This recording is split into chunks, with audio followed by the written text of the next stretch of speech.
तो hello guys, welcome to my new video guys. ये है मेरे चैनल का फर्स्ट वीडियो भाई। तो भाई लोग, आज हम लोग अपने फर्स्ट वीडियो का कंटेंट रखे हैं भाई कुछ ऐसे लोग जिनके पास दिमाग की इतनी इतनी इतनी कमी है कि लगता है जब भगवान दिमाग बांट रहे थे तो वो बगल वाले गली में जाके भुंजा निपटा रहे थे। तो भाई चलिए आज के वीडियो करते हैं शुरू, क्योंकि आज के वीडियो में आने वाला है बहुत सारा मजा।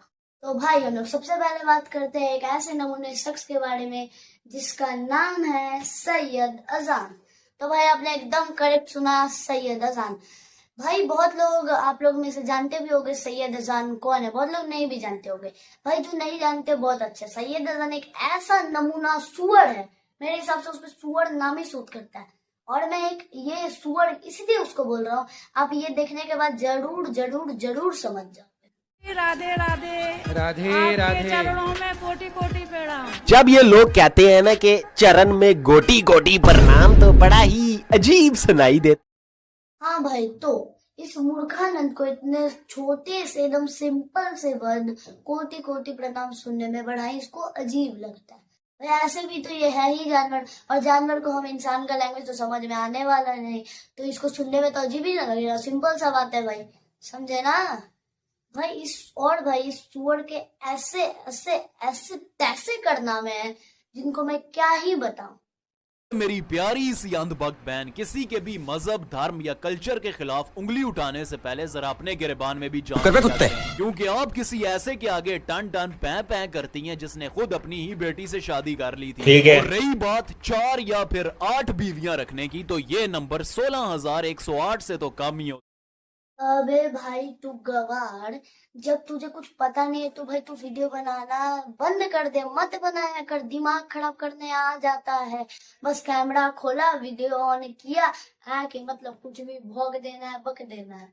तुझे पता भी हो उस 16,000 लड़कियों से कृष्ण जी ने शादी क्यों किया था? जब नरकासुर राक्षस ने उन 16,000 लड़कियों को कैद में कर लिया था, तो कृष्ण जी ने जब उन 16,000 लड़कियों को कैद से बचाया, निकाला, तो फिर उनके परिवार वाले, उनके घर वाले उन लड़कियों को अपनाने के लिए तैयार नहीं हुए थे। इसलिए कृष्ण जी ने उन लड़कियों के सुरक्षा के लिए उनसे शादी किया और उनको बचाया।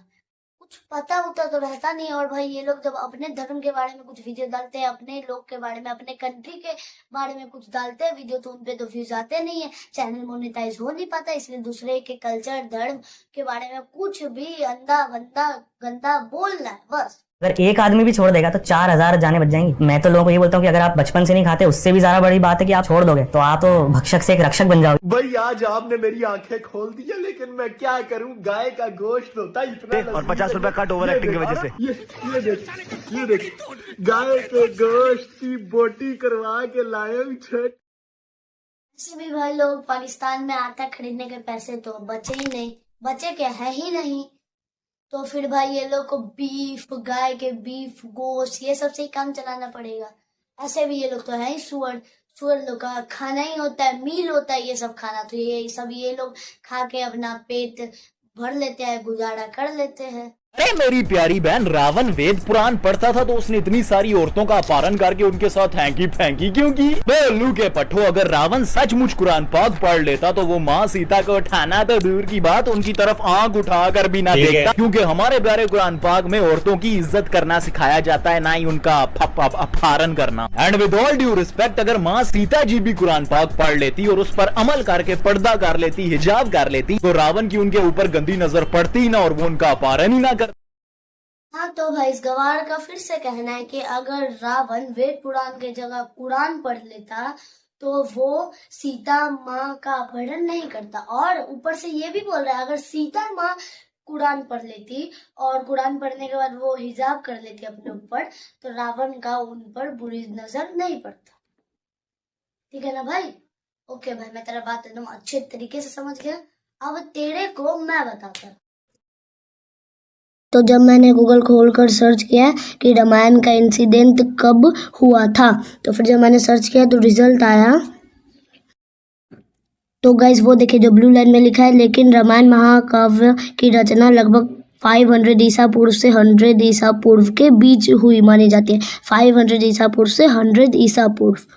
और फिर जब मैंने उसको रेज करके लिखा कि कुरान कब लिखा गया था, और फिर मैंने जब सर्च किया तो आया वो जो सेकेंड लाइन है गाइस वो पढ़िए, जिसकी शुरुआत 610 ईस्वी में हुई और 632 ईस्वी में पैगंबर की मृत्यु के साथ समाप्त हुई।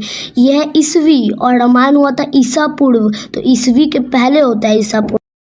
वर्ड आ गया ना समझ में भाई? रामायण का इंसिडेंट हुआ है कब और कुरान लिखा गया है कब? इतना ज्यादा डिफरेंस इस नमूने फटीचर को समझ में नहीं आ रहा है। जब रामायण हुआ था तो तुम वहां पर बैठ के लिखेगा कुरान?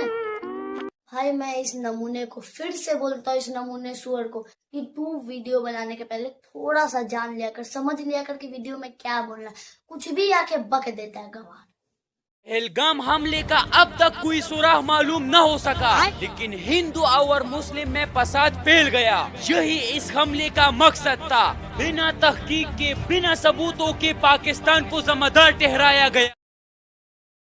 ओ भाई, इसका पहली बात तो इतना फटा हुआ आवाज है कि भाई फटे हुए बात से भी ज्यादा इसका फटा हुआ आवाज है। तू शांति से बोलना, आराम से बोलना, ऐसे क्यों बोल रहा? लग रहा है स्टेज पे खड़ा होकर अनाउंसमेंट कर रहा है, पाकिस्तान भिखारी है, पाकिस्तान भिखारी है। और भाई का कहना क्या है कि पहलगाम अटैक कब तक कुछ सूढ़ा मालूम ना हो सका और हिंदू और मुस्लिम में फसाद फैल गया। हाँ भाई, पाकिस्तानी लोग तो है ही एकदम भोले भाले लोग, एकदम अच्छे लोग, ऐसा इन भाई का कहना। मेरे हिसाब से तो ये लोग भोले वाले ने नाली के कीड़े, एकदम नाली के कीड़े, दिमाग से पैदा लोग हैं। मैंने ऐसा इसलिए कहा क्योंकि जब मैंने गूगल पर सर्च किया कि पहलगाम अटैक किस कंट्री ने इंडिया पर किया था, जब ये मैंने अच्छे तरीके से टाइप किया और फिर जब सर्च किया तो रिजल्ट आया कि परिचय, पहलगाम में 22 अप्रैल 2025 को एक आतंकवादी हमला हुआ था। पाकिस्तान से सहायता प्राप्त हमलावरों ने पहलगाम में घुसकर लोगों से उनका धर्म पूछा और उनकी हत्या कर दी। भाई ये ब्लू कलर में जो अंडरलाइन है वहाँ पर क्या लिखा है? पाकिस्तान। समझ में आया? हिंदुस्तान के लोग एजुकेटेड है, उनको ये सोचना चाहिए उनके मजहबी जज्बात को गलत इस्तेमाल किए जा रही है। भाई मुझे तो लगता है इसके चैनल में एक ही ऐसा पहला बात होगा जो इसने एकदम सही बोला है कि हिंदुस्तान के लोग एजुकेटेड है। एकदम परफेक्ट बात बोला। हिंदुस्तान के लोग एजुकेटेड है, इसलिए तेरे जैसे निठल्लों के बात में नहीं आते हैं। लेकिन हम क्यों हार गए और हमेशा इंडिया से हारते आ रहे हैं? लेकिन हम क्यों हार गए और हम हमेशा इंडिया से हारते ही आ रहे हैं। भाई इसमें नया क्या? तुम लोग हमेशा हारते ही आ रहे हो इंडिया से और इस बार भी वैसे ही हार गए। भाई ये बात तुम लोग दिमाग में बैठा लो। तुम लोग हारते आ रहे थे, हारे हो, हारते रहोगे।